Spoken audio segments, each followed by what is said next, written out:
Hello everyone. यहाँ हम vocab की क्लास स्टार्ट करेंगे। अगर हम बेसिकली देखें तो वोकैब याद करने में सबको बहुत प्रॉब्लम होती है। अगर हम वोकैब को रटते हैं तो वो हमें भूल जाता है, या फिर जब हम एलिमिनेट करते हैं ऑप्शन को देख के तब हमें याद नहीं आता, हम रिकॉल नहीं कर पाते हैं कि हमने क्या याद किया था, भले हम उसको बार बार भी रिविज़न करें। और बहुत टाइम भी लगता है, और भी अदर सब्जेक्ट्स हमें पढ़ने होते हैं। तो यहाँ पे हम क्या करेंगे कि वो कैप को याद करेंगे मेमोरी टेक्निक से, निमोनिक से, जिससे कि वो बहुत ही जल्दी याद हो जाएगा और हमें कभी भूलेगा नहीं, क्योंकि हम उससे रिलेटेड एक स्टोरी क्रिएट करेंगे, या फिर हम एक एक इमेज क्रिएट करेंगे जिससे हमारे दिमाग में वो जाए। और जब भी हम वो वर्ड देखें, पर्टिकुलर वर्ड देखें, तो हमें वो ट्रिक याद आ जाए, या फिर वो निमोनिक याद आ जाए जो हम लोगों ने अप्लाई किया है वो पर्टिकुलर एक वर्ड पे। ओके, तो हम स्टार्ट करते हैं इसको। जो हमारा पहला वर्ड है वो है अडॉर्न। अडॉर्न का मतलब होता है डेकोरेट करना। इसको हम कैसे याद करेंगे? हम डोर पे क्या करते हैं, हम डोर पे जब हम जो हमारा डोर होता है उसको हम डेकोरेट करते हैं फ्लावर से, बेल से। जनरली हम फेस्टिवल्स की या किसी पर्टिकुलर ओकेज़न पे हम अपने डोर को डेकोरेट करते हैं। तो इसको हम कैसे याद करेंगे? डोर को डेकोरेट किया, डोर को डेकोरेट किया। इसमें हम क्या करेंगे, हमें मीनिंग से कोई मतलब नहीं है। यहाँ पे डोर आ रहा है, जो प्रोनाउंसिएशन होगा उसी के बेस पे हम निमोनिक लगाएंगे, टेक्निक लगाएंगे और उसको याद करेंगे। उसको हम कभी भी रियल मीनिंग के स्पेलिंग से या फिर उसके सेंस से कंपेयर करने की कोशिश नहीं करेंगे। ओके, सो यहाँ पे क्या था? अडॉर्न। अडॉर्न में आ रहा है डोर, तो डोर तो डोर को हम सजाते हैं। ओके, नेक्स्ट जो है हमारा वो क्या है? नेक्स्ट है ब्रिस्क। ब्रिस्क का मतलब होता है एक्टिव। एक सबमिट होता है ब्रिक्स, जिसका मेंबर इंडिया भी है। तो इसमें हम क्या करेंगे, जो जब भी ब्रिक सबमिट होता है तो हमारे पीएम बहुत एक्टिव होते हैं वहाँ जाने के लिए। ओके, हालांकि इन दोनों में बहुत सारे डिफरेंसेस हैं, मीनिंग अलग है, स्पेलिंग अलग है, बट हम केवल याद करने के लिए इसको इसको इसका प्रोनाउंसिएशन से मैच कर लेंगे, इसको याद करने के लिए बस। तो ब्रिस्क, ब्रिस्क मतलब एक्टिव। ब्रिक में हमारे प्रेसिडेंट जाने के लिए, हाँ थोड़ा बहुत ही इन दोनों के मीनिंग में सिमिलैरिटीज़ है, उसी से हम निमोनिक लगा लेंगे और हम याद कर लेंगे। ब्रिक में जाने के लिए ब्रिक्स में जाने के लिए हमारे पीएम बहुत एक्टिव होते हैं, तो ब्रिस्क मतलब होता है एक्टिव। ओके, जो हमारा नेक्स्ट मीनिंग है वो है स्ट्राइफ। स्ट्राइफ का मतलब होता है क्वारल, किसी के साथ झगड़ा कर लेना। तो इसको हम कैसे याद करेंगे? इसको हम याद करेंगे जब भी किसी के पास एक्स्ट्रा वाइफ होगी, जब भी किसी के पास एक्स्ट्रा वाइफ होगी तो झगड़ा होगा ही होगा। स्ट्राइफ, एक्स्ट्रा वाइफ होगी तो झगड़ा होगा, तो स्ट्राइफ मतलब होता है क्वारल। ये भी हो गया। नेक्स्ट है एक्सोडस। एक्सोडस का मतलब होता है मास डिपार्चर ऑफ पीपल, कहीं से बहुत ही भारी मात्रा में, भारी नंबर में लोगों का निकलना। तो इसको हम कैसे याद करेंगे? इसको हम याद करेंगे 110। इसमें आ रहा है ना एक्सोडस, 110। तो कहीं से भी 110 लोग निकल रहे हैं या फिर कहीं पे है तो एक क्राउडेड एरिया हो जाएगा। 110 एक कम नंबर नहीं है, ये एक भारी मात्रा में लोगों को रिप्रेजेंट करेगा। तो एक्सोडस को हम 110 से याद करेंगे। कहीं भी 110 लोग रहेंगे, कहीं से भी 110 लोग निकलेंगे तो वो मास डिपार्चर ही होगा। तो एक्सोडस मतलब होता है मास डिपार्चर ऑफ पीपल। ओके, अब जो नेक्स्ट है वो है हमारा रॉब या पाइलेज। पहले क्या होता था कि विलेजेस में रॉबरी होती थी, गांव में चीज़ें, ज्वेलरी, ये सब रॉबर आते थे, रॉबरी होती थी और लूट के लेके चले जाते थे। तो रॉब और पाइलेज का मतलब भी होता है किसी चीज़ को लूट लेना, लुटेरे इन द सेंस।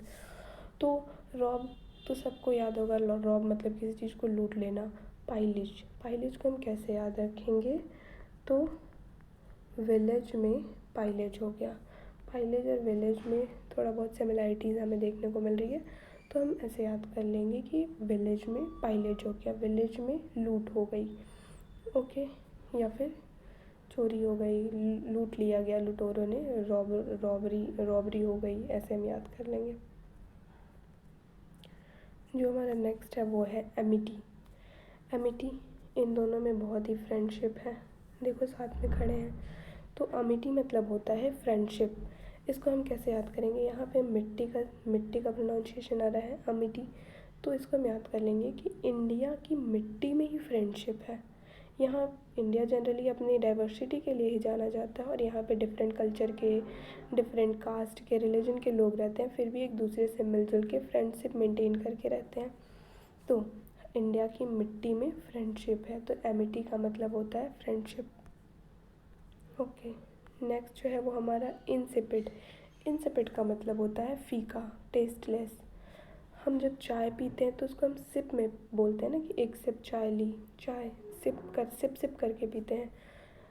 चाय को हम ड्रिंक नहीं करते हैं, ड्रिंक करेंगे तो हमारा मुंह जल जाना है। ओके, तो यहाँ पे सिप का सेंस आ रहा है सिप। तो हम चाय, किसी ने हमारे लिए चाय लाई, हमने एक सिप पिया तो हमें वो चाय क्या लगी, फीकी लगी, टेस्टलेस लगा। तो इंसिपिड, इस सिप को हम याद रखेंगे SIP, सिप। इसका मतलब होगा फीका, टेस्टलेस। चाय को कि हमने एक सिप ली और वो हमें फीका लगा, टेस्टलेस लगा, तो इंसिपिड मतलब होगा फीका। नेक्स्ट जो है वो क्या है, इंडोलेंट। इंडोलेंट का मतलब होता है लेज़ी। इनके डोले शोले हैं, इन द सेंस कि हम डॉग्स को, पेट को इसलिए रखते हैं कि हमें थोड़ा सा सिक्योरिटी प्रोवाइड करे, या फिर जो भी चीज़ें हमारे घर के लिए हार्मफुल हैं उससे हमें बचाए। लेकिन ये क्या कर रहे हैं, यहाँ पे इनके डोले शोले हैं, मतलब ये बहुत ही स्ट्रॉन्ग है, हमारी सुरक्षा सिक्योरिटी के लिए यहाँ इनको रखा गया है। बट ये सुस्त, लेज़ी होकर के यहाँ पे आराम से लेटे हुए हैं, सुस्त होकर के, लेज़ी होकर के, लेथार्जिक होकर, लिस्टलेस होकर के ये लेटे हुए हैं यहाँ पे। तो इनके इनके डोले शोले हैं, इनके डोले हैं, फिर भी ये क्या है, सुस्त पड़े हुए हैं। ओके, इनके डोले हैं, यहाँ पे डोले हैं, डोले आ रहा है ना, इनके डोले शोले हैं, लेकिन फिर भी ये लेज़ी हैं। नेक्स्ट जो है वो क्या है, वेग। हिंदी में जब हवा चलती है तो उसको हम वेग बोलते हैं, हवा का वेग।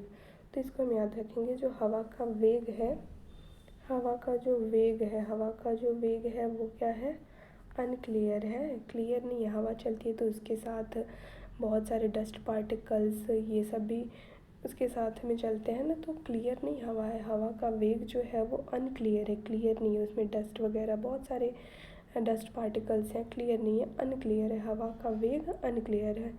तो इसको हम ऐसे रिलेट करके याद कर लेंगे। नेक्स्ट जो है वो है पेटुलेंट। पेटुलेंट, इसको हम कैसे याद करेंगे, पेटुलेंट का मतलब होता है शॉर्ट टेम्पर्ड, जो बहुत ही जल्दी गुस्सा हो जाए, बहुत ही जल्दी किसी से झगड़ा कर ले। तो इसको हम कैसे याद करेंगे, इसमें दो चीज़ें हम देख रहे हैं, एक है पेटू और एक है एंट। एक है पेटू, एक है एंट। तो पेटू लोग क्या होते हैं, पेटू लोग जनरली अपना खाना शेयर करना पसंद नहीं करते हैं किसी के साथ। वो सोचते हैं जितना भी है सारा मैं खा लूँ और मेरा पेट भर जाए, लेकिन फिर भी उनका पेट भरता नहीं है। तो पेटू लोग क्या हैं, कैसे होते हैं, पेटू इतना पेटू है वो कि वो एंट के साथ भी अपना खाना शेयर नहीं करना चाहता है। एंट कितना खाएगी, एंट तो थोड़ा सा खाना खाती है, लेकिन वो इतना पेटू है कि एंट को भी अपना खाना नहीं दे सकता है।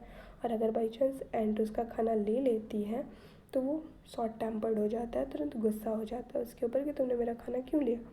तो शॉर्ट टेम्पर्ड पेटुलेंट को हम ऐसे याद कर लेंगे, पेटू लोग एंट के साथ खाना नहीं शेयर करेंगे, अगर वो ले लेगी तो वो तुरंत गुस्सा हो जाएंगे, देखो जैसे ये गुस्सा हो गया है। नेक्स्ट जो क्या है वो है ट्रुकुलेंट। ट्रुकुलेंट मतलब भी सेम मीनिंग होता है, झगड़ा कर लेना किसी से, तुरंत गुस्सा हो जाना, नाराज़ हो जाना। इसमें भी दो मीनिंग आ रहा है, एक ट्रू और एक एंट।